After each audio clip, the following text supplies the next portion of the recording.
In September 1982, a tragic medical mystery began in Chicago that haunted the people not only in America but in the entire world. Several people who consumed a specific over-the-counter pill called Tylenol started to die mysteriously one after another.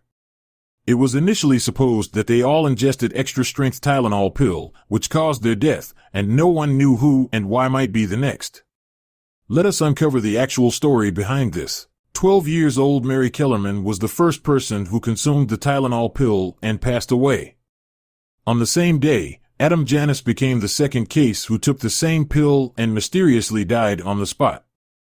The deaths were not taken into account by the authorities until two members of Adam's family also met the same fate after ingesting the Tylenol.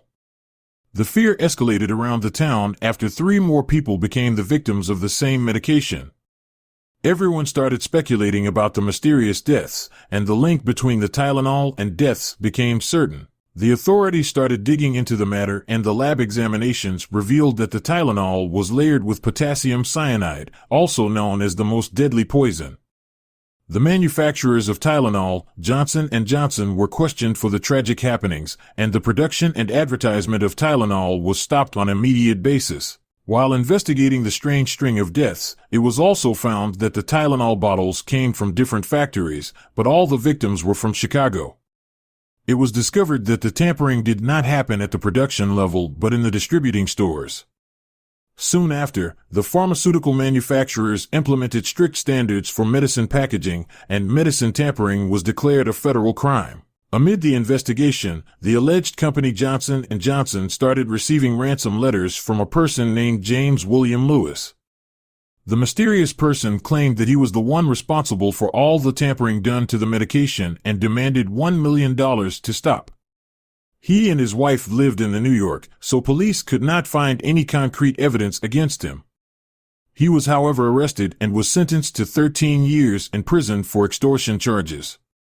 Police even took DNA samples of Unabomber Ted Kaczynski, who had manhunted the same area years ago, but the criminal denied any role in the mass poisoning case. Several years later, in 2009, police revived the case and it again gained the public interest. Police used new techniques to find out the culprit and back over the old evidence.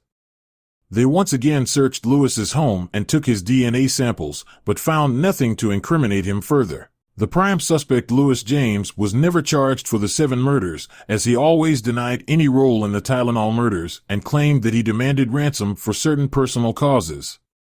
He was released from prison in 1995 and eventually died in July 2023 at the age of 76. The Tylenol murders case still remains a mystery, and its impact is still obvious among public and pharmaceutical authorities. In the years following the Tylenol murders, pharmaceutical companies implemented stringent safety measures to prevent similar tampering incidents, including tamper-evident packaging and enhanced security protocols throughout the distribution process. These measures aim to restore public trust in over-the-counter medications and mitigate the risk of malicious tampering. However, despite these efforts, the scars left by the Tylenol murders ran deep, serving as a stark reminder of the vulnerability of consumer products to tampering and the devastating consequences it can entail. The legacy of the Tylenol murders endures as one of the most infamous unsolved cases in American history, serving as a cautionary tale of the potential dangers posed by product tampering and the challenges inherent in identifying and apprehending those responsible. Decades later, the case continues to captivate public interest, with ongoing efforts by law enforcement and forensic experts to uncover new leads and technologies to shed light on the truth behind the tragic events that shook Chicago and reverberated around the world.